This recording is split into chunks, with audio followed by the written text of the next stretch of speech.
It's the Vinyl Vibe podcast with your hosts, Jamie Bosenko and Marte Eldridge. That's right. Join us as we grow our record collections and explore music from multiple decades and genres. This season, we'll be listening to noteworthy albums that one of us or neither of us have ever heard, and we'll decide, are we going to turn it or are we going to burn it?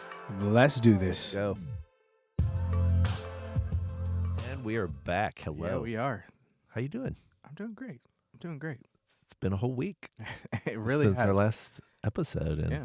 glad to get into a new album, a little different this time, but that's what we like to do. We don't want to just settle on one genre if we can help it. We want to bounce around and try new things. Mhm. That's part of the fun of this show. And if you're following along, maybe you're trying out new things, and we hope it's fun for you too. Yeah. But I kind of feel like a professional. We're 3 episodes in. It feels more like we are. we know more than what Aren't you a professional though if you get paid?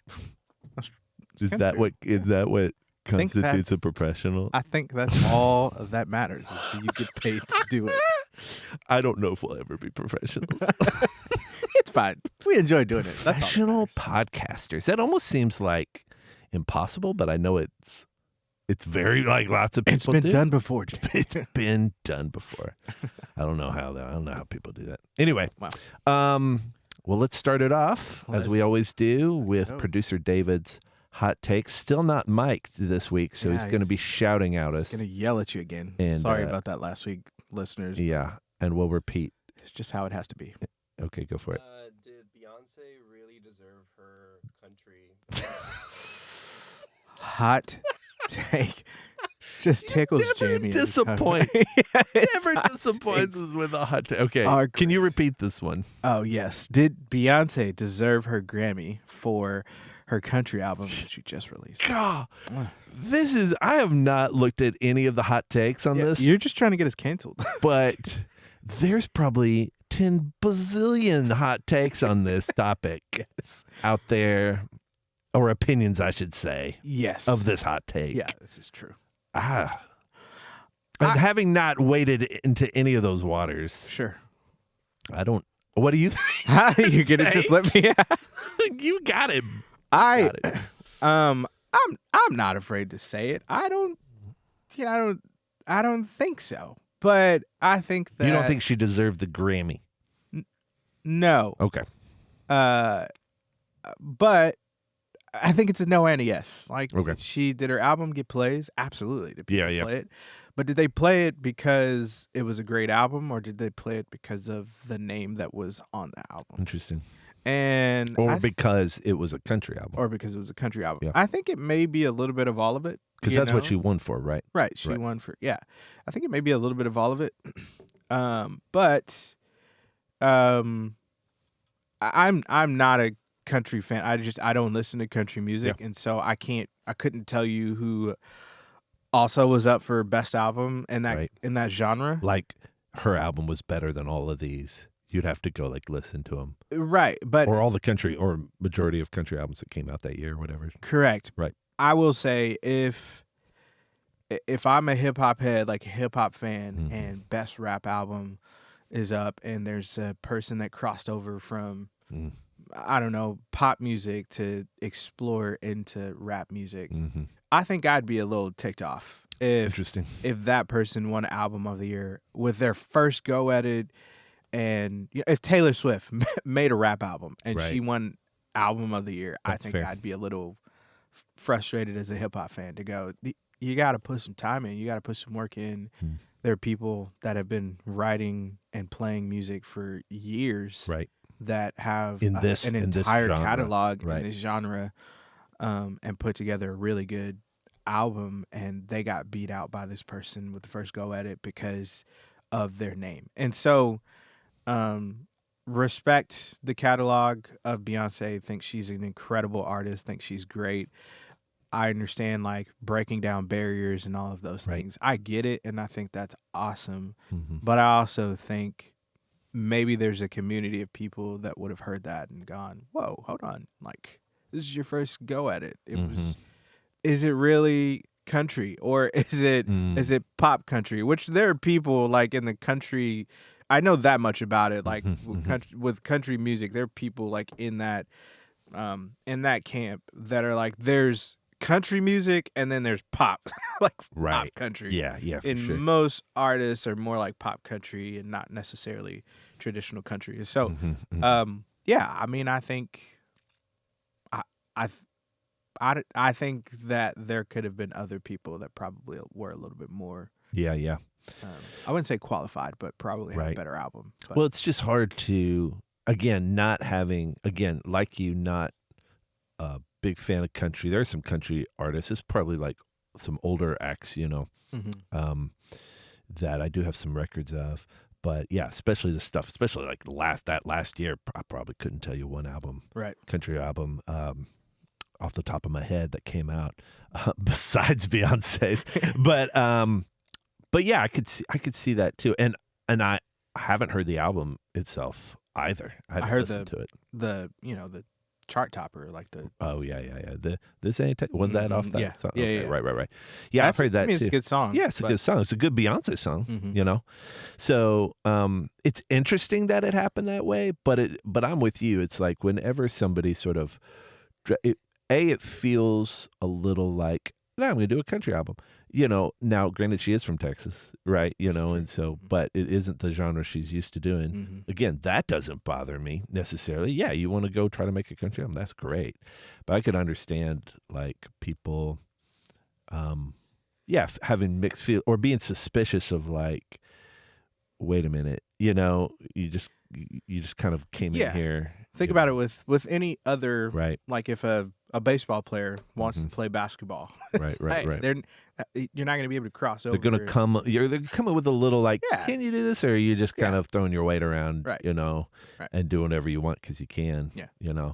But then again, it could be a great album, and it obviously, like you said, sold a lot and everything. So Mhm. Well, yeah, I don't claim to be a professional on any of it. yeah, we're not Like I said, paid. We're not paid for to do anything. anything. But about music. more from the logical side of my brain. Yeah, logically yeah. speaking, like maybe there was. I'm just law of averages. Surely there was somebody else that had been doing this much longer that probably had a better album. But Mm. obviously, There's names. another. There it is. That's Yeah. a hot take within itself. Hey, but that was interesting. Yeah. It's an interesting cultural thing it that we really know is. nothing about. Exactly. Hey, don't cancel us. We're just two average Joes talking about music. Things we don't know. Hey, but we do have an album that we have spent some time listening to Absolutely. this week, and I put it on a list. We've kind of just been we've been kind of shooting from the hip for the most part, but Yeah. we did kind of come up with a short list of some albums that either one of us are like halfway familiar with, and that's true for this one. I brought this one to the table, but you picked it out of the list, and we'll just go ahead and name the album. Yes. Bob Dylan's Highway Highway 61 Revisited. There it is. I got this nice old black vinyl copy here. Been listening to it this week. But it was on the list, and I put it on there because I'm passively familiar with Bob Dylan. I'll get into this later, just sort of my listening history with good old Bob. But I couldn't have told you one song off this album just by telling me the time. Now, I mean, you look at the back and obviously like his biggest hit is on here and it's the first track. So you're like, oh, duh. I didn't remember it was on here. Yeah. And I couldn't have told you one other song off this album. So even though I've had this record for a while, I probably hadn't listened to it in years. Couldn't have told you anything off it. So I felt like it was fair game for a real deep dive. Like, do I actually like this, Right. or do I need to, maybe pass on it and Yeah. maybe pass it along to someone else who does love it. But that's kind of why we brought it to the table. And also, and you mentioned the film. Yeah, the film, that was one of the reasons why I, wanted to give it a go as well, because the film just came out and there's a little bit of a spotlight on Bob Dylan, like they've been doing. A couple of years ago, it was Elvis Presley and That's right. they His had that- biopic. His bio, yeah, they had him. And so, yeah, they came out with the Bob Dylan, Timothy Chalamet. He was one that played Bob Dylan, and I was like, I want to give this a shot. It's kind of familiar with popular culture right now. I love how we can sort of go back and pay homage to the people that really laid a foundation for all genres of music. My ear perks up for. I just care about good music and why it was good. Care about the person, and yeah, we'll get into it. But there's some things that I enjoyed about Bob Dylan. I learned about Bob Dylan himself and didn't recognize that in the beginning. I think just as a person, my perspective was Bob Dylan kind of talks and sings like he's like it's like a sing talk kind of deal. Yeah. But anyway, yeah, I'm excited to get into it. It was just, just thinking through all of the things with the music. Right. Yeah. So by way of intro of this album, I didn't write down every facts and figures because there's a lot on this one. I told myself I was gonna know which album. I've forgotten. Oh God, people. Here's the thing on this episode: people love Bob Dylan. Yeah, and people know so much more about Bob Dylan. We're not talking to you, Bob Dylan heads. We're talking to people like us who passively know of Bob Dylan. Know there was a movie. Maybe I haven't even seen the movie. Full disclosure, I haven't seen the movie. I have not either. I tried to watch it, actually. It's out of the theaters. We decided to do this album, so I was like, surely I can go find it. It's $25 to rent it, to stream it. Yeah, that's tough. That's too much. That's expensive. That's too much money. Come on, Bob. Help us out. Help us out. Yeah, Bob. Come on, Bob. Yeah, this is all your fault. No, it's not. So anyway, so just a few of the. This is, of course, considered one of the greatest albums of all time. It was ranked number 4 on Rolling Stone's top 100, right? top 500 albums of all time. Of course, the song "Like a Rolling Stone," yes, number 1 is like, first one. It's like his biggest hit.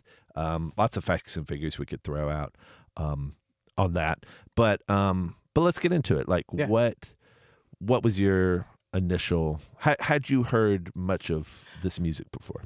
To be honest, did not. My first just expectation going into the experience of listening to this album was that it was going to be sort of a like a rock and rolly sort of, calm, cool, collected kind of, listen. For some reason, I don't know where that comes from. That's just like what yacht rock or like kind smooth. of like yacht rock. What's the like? What do they call it? Like adult rock or no, that's not it. That sounds that's like something else. It's kind of weird. Yeah, sorry. Easy there, Captain. Sorry, I'll come up with the term later. But anyway, I thought it was gonna be kind of like that. For some reason, maybe like Jimmy Buffett sort of. I don't know why, but I thought it was gonna be like that. You know, VH1. It would have played solely on VH1. Exactly. Like a golf course kind of. Yes. But it wasn't. I think the first song was sort of that. Like it kind of hit at that. But the first song, I was kind of listening to it. I goes, this feels a little bit more singer-songwriter-y. Well, yeah. Than anything. Gotcha. And then you get into it, and he's got these harmonica riffs. He's got this kind of soulful, like deep guitar that he's playing in it. There's like emotion in it, and there's a lot of feeling and soul. And I was thoroughly surprised with how soulful this album was. Like it did have it was rock and roll for most of it, but it had this kind of bluesy, like emotional tie to it, and I enjoyed that. Like that was a journey within itself. As I was listening to some of the lyrics, trying to get into the crescendo of the instruments as the music played. I found myself really kind of falling in love the more it played. I was not even though it's his number 1 hit, that the first song, because it was sort of shaping what it's like. Oh, this is everything I expect it to be. It's not my style of music that I typically listen to. Right. Then it go like song number 2. I mean, goes right into this just soulful sound of like blues. Bluesy, Yeah, it's called sound. Tombstone Blues, I think. Yeah. And it was just reading the title, would not have expected Bob Dylan to get all soulful on me. So I don't know, where does this kind of like in terms of his albums? Like, is this first? That's what I was about to second, say. third? No. So what's interesting is, and I'm going to get this wrong, and for some reason my phone is. We were having a conversation about my phone's not working. So maybe you could look up which album for sure. I think it's either his 5th or his 6th, but let's double check that because people are going to hate on us for not knowing, right? But I do know that in the story of Bob Dylan, because I've been around enough and been passively interested in Bob Dylan and singer-songwriter music in general. That's been kind of my jam for a while. And so, but always kind of felt like Bob Dylan was a little harder to get into for me personally. But would always come back and sort of check it out and try. And I like definitely his earlier albums a whole lot. They're very accessible. It's a sixth album. I knew it was somewhere in there. His early like 4 albums were very folky, and in the like larger story of Bob Dylan, people gravitated towards it. I mean, he was famous for coming up in the New York scene as a folk artist. So folk was this music. Of course, when you think of folk, you might think of like almost like a primitive like culture kind of folk music, and that's true. But then it took on this popular style where folk music became hip, and then very much so in like the protest movement, folk music was big, and so that Bob Dylan came up through that. And one of his early hits was a protest song. But then what was interesting about Bob Dylan was rarely did people write and sing their own songs. Usually people wrote a song and then sold it and other people sang it. And so he became the singer-songwriter. That's why those 2 words are together. It becomes a whole genre. It's like he's not just the singer, he's not just the songwriter, he's a singer-songwriter. Really kind of starts with Bob Dylan and other and some others, but probably the most popular that we know of that came out of that was Bob Dylan. So everybody knows Bob Dylan as this folk artist, and they love him as that. And then the album right before this one, he plugs in an electric guitar. And for some reason, this is weird for like me and you probably, people are like, what are you doing, Bob Dylan? Why are you going electric? Why? And they like, I remember I did watch this one documentary. I forget, it was about one tour. And I was just trying to put my toes in the Bob Dylan waters and try to see, am I into this? So I was watching this documentary several years ago, and like they would interview people on the streets and be like, Bob Dylan, go back, pick up your. They were hating on him, like, why are you playing electric? But they were in line to see him. I was like, shut up, you're in line to see him. You paid it. You obviously don't hate him as much as you say you are. You were about to watch him, but it was interesting just the reaction of people when he plugged in his electric guitar. It's like, man, people are playing electric. Why are you so hating on Bob Dylan? So this was a big deal for him to go. It's called, he's gone electric. But what's interesting when you listen to the album, it's not like there's no distortion. It's not a heavy guitar album. You can tell the guitar he's playing is electric, but it's not like, I wouldn't call it like, you know what I mean? Like there's not like these riffing solos on the electric guitar, Yeah. So I think the whole he's gone electric thing was so overblown. It's kind of weird. But yeah, that was kind of. Well, did that influence do you think it influenced the 6th album? That right on here, they came out, he had 2 albums that came out in 1965. That's right. It was that album, and then it was this album. Right. Which also just blows my mind with how quickly folks were putting out music. I know. And these were like hits. Like they were Right. influential enough for people to, I got to get that. And since doing this podcast, I think that's one of the things that I've known that keeps coming up. Is like, because we've gone back to the 60s now, but even like last week with Run DMC, how they were pumping out music. Probably some of that was like pressure from the like if you hear some of those backstories, they're like, put out a new album, like pressure from the labels, because they had a lot more control over these people, and were pushing them to pump out stuff. But amazingly, it was good. A lot of these artists, that we've been covering so far have been like consistently putting out good stuff. Yeah, it doesn't sound rushed. Like it sounds like they put, maybe they just lived in the studio or they just lived there and just was writing music and good music or whatever. Nowadays, it does feel like people are putting out 20-song albums, like 22 songs on an album, and it just you sit in that for years. Right. Before another something comes out. Yeah, and so that's an interesting conversation. It's like, was there something in the water then, or was it just these people who happen to have so much talent in that span of time? Yeah. I'm thankful they put out so much music in that span of time. Right. That's another interesting thing about Bob Dylan. If you hear him interviews lately, he says he can't write songs anymore like he used to. He says he can do other things, but he can't do that. Mm-hmm. And I think that was one of the and that's why people love Bob Dylan. Mm-hmm. It's mostly because of his lyrics. Mm-hmm. They consider him like taking the folk music genre and elevating it on an artistic level with his poetry and his Very lyricism. poetic. Yeah, and I think that's been the hard part for me personally. Is Mhm. like I struggle sometimes with certain kinds of poetry and really sort of jiving with it or Mhm. kind of picking up on what they're laying down. And I do struggle sometimes with Bob Dylan. I'm Yeah. like, what are you talking about, Bob? Correct me. I think I read something. One of the reasons why he was so loved is because he was so young doing it as well. Like he was Mm. kind of Mhm. he was kind of pretty young when he started. Yeah, it's the voice of that generation, that Mhm. young generation. Mhm. Yeah, for sure. Mhm. And I guess some of the things that were happening around the 60s that needed Right. to be spoken up for, Right. young people could identify themselves.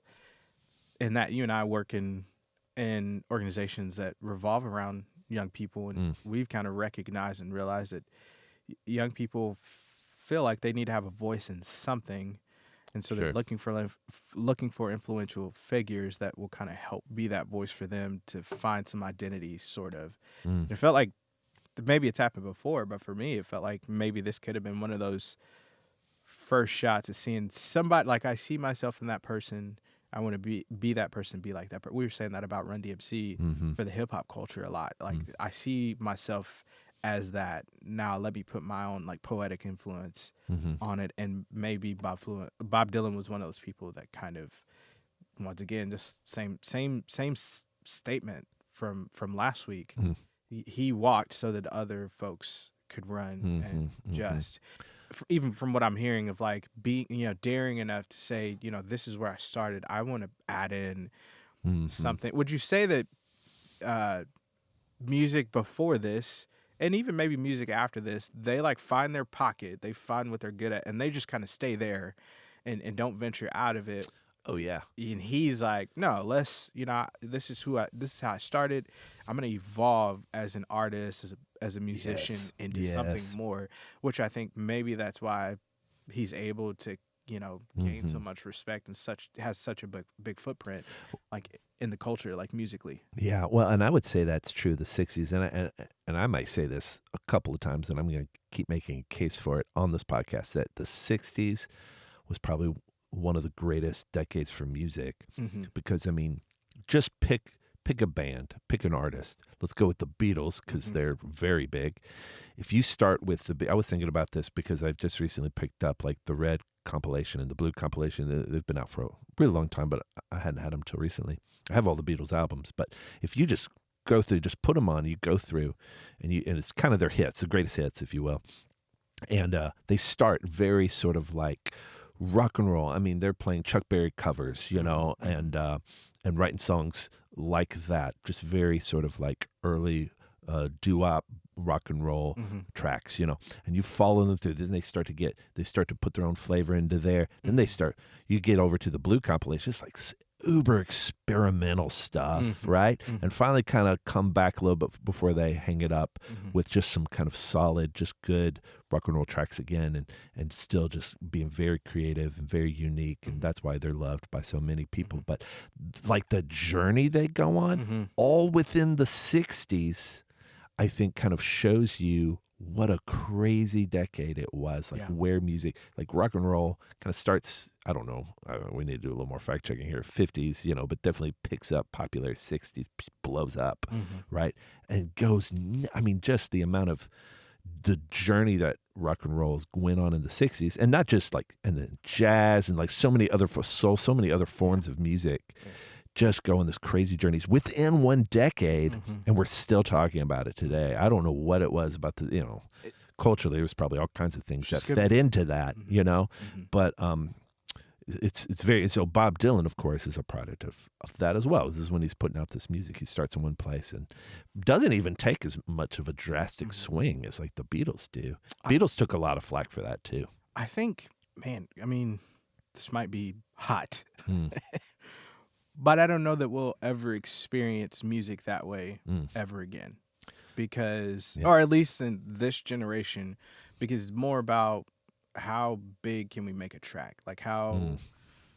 how expansive can we make this catalog? And it's more about that and less about I'm not taking away from artists today Mhm. and how how serious they take their craft and how much they're in, writing and all of the things, but it's not so much about, you know, sticking in with the culture, talking about some really hot cultural topics, all while maintaining a good sound and Mhm. good music to stretch across many different ethnicities and people groups and all Mhm. kinds of things.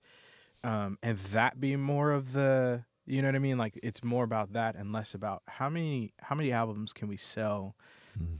in a week, in a Yeah, month, or it's not so- really album sales, but how many streams can we get Right. a week, a month, a year, Right. kind of deal.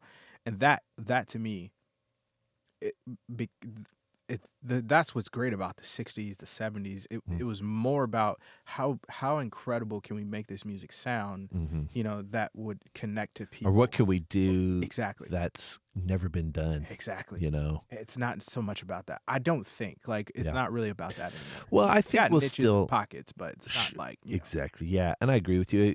I think as long as there's people who as long as there's human beings, there'll be people who want to create something beautiful. And Right. so I think we'll always have good music, new good music that comes out. You may have to like maybe look under just the surface. Right. Maybe, I mean, AI might be putting out the next top hits coming Right, up, but you can still look Yeah. humans are still going to be humans. They're still going to create beautiful things, and so, yeah, you may have to go search for it, but I think it'll always be there. But to your point, I doubt we'll ever have such a compressed time like that Right. happened in the 60s where you saw such artistic movements in such a short amount of time. That's close enough to our world, maybe you could point at the Renaissance, right, and Sure, kind of say, sure. oh yeah, that kind of happened there too. Sure. So of course, Yeah. it can happen again, but it's hard to imagine Yeah. it happening again. Well, hey, I did want to play a quick game with you. I thought this was fun. So there are lots of things where the term Rolling Stone pops up. Yes. Can you name a few? Like the magazine. Okay, what's one? Is there a band? There's a band. Ding, ding, Okay. ding. And that's about all I know. Oh yeah, the Bob Dylan album. Oh, what? It That's does. right. The Rolling song. Stone. That's right. It's in music. I know. That's right. Temptations Pop. Okay, here's a few more. That was very good. That's probably all I could name too. And then I looked it up. So Muddy Waters actually had a song called Rolling Rolling Stone. Stone, Yeah, in the 1950s. Motown. And it comes from a proverb. This is the first place it comes up. Not a biblical proverb, just a saying, an Sure. ancient saying. They think maybe a Roman saying. A rolling stone gathers no moss. Mm. Which probably informs where the term came from. So that one being the oldest, we can all agree, the Roman proverb. Rolling stone gathers no moss. Who was next? Well, I messed up my game already. I don't know who. Muddy Waters, 1950. Oh, So then who then I didn't explain my game. In order from okay. which came Wait, next, that's which came next. 1950s. Yeah. So who was next? Bob Dylan, because this is the '60s that he came out. 65. So 65. was that before the band and before the magazine? I You see see what I'm yeah. doing? I mean, I don't claim to be a professional. That's gonna be our rolling tagline here. I don't claim to be a professional, but yes, I'm gonna say yes. He predates the band. Bob Dylan predates. Meh, I don't Nope. think so. No, Rolling Stones were around before this album came out. Really? Okay. Yeah. Mhm. Do you think he was inspired by? I don't know. I think they were all kind of inspired by each other. Yeah. But I think the proverb influences this song because I think Sure, that's what the it does song's really- kind of about. yeah. Is like I can see that. a character or a generation sort of moving, and the good and the bad of that. Just always, I don't know. Mhm. We could dissect the song. Mhm. Other people have done that a lot more than us. But we're almost out of time. I think it goes Rolling Stones, then the magazine, then this song. Mhm. I think that's right. It didn't give me actually all the dates here. when I just decided to play this game. Nice. But I think that's correct. Yeah. Isn't that funny how that's come up so much? It's And kinda I think weird. they've all sort of borrowed off of each other. Yeah. But yeah. So, Marte, You turn it or burn it? turn it or burn it. I would turn this again. It's a great album. Yeah. I could listen to that again. Put that on repeat. Me What about too. There's a lot more we could say about it, but we are short on time, so we do have to go. So I'm going to also say I would turn it. you? Yeah. Nice. Yeah. Nice. Yeah, a lot of reasons behind that, but I'm into it. His album after this gets weird. He starts going mew mew mew mew a part. whole lot. It's That's hard. what I It's hard to hear. Mhm. All right, well, hey, that's it. We're out of time. We'll see you guys next time. We'll see you soon. Thanks for joining us for another episode of the Vinyl Vibe podcast. To keep up with which album we're listening to, you can find us on Instagram at the.vinyl.vibe, or you can check us out on our website at thevinylvibe.info. There you can click the drop down, select podcast, and find info about your hosts or producer Dave, and find past episodes. Also on our website, you'll find a link to our YouTube channel where you can watch videos of our conversation. And please like, subscribe, and leave a review wherever you get your podcast. We want to thank Jasper Redding for producing our theme song, David Hernandez for producing this episode, and we hope all of you will tune in next week when we'll have another album to turn. Or to burn. Peace out. See you guys.